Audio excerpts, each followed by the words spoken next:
This exercise is tabletop position with toe taps to hollow body hold.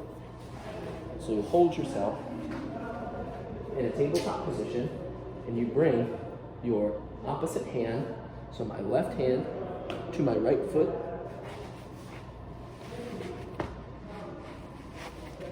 So, like so.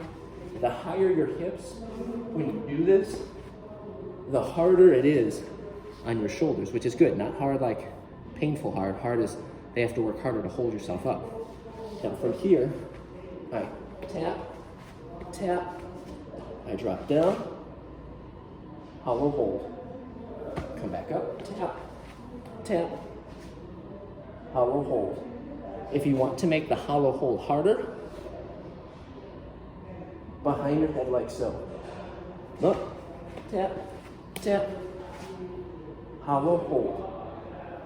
The key with the hollow hold is to stabilize yourself as you go down. You don't just want to tap, flop down, hang out here, and then try to get up.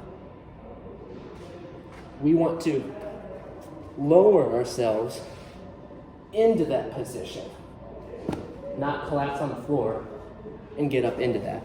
That way you can have constant tension.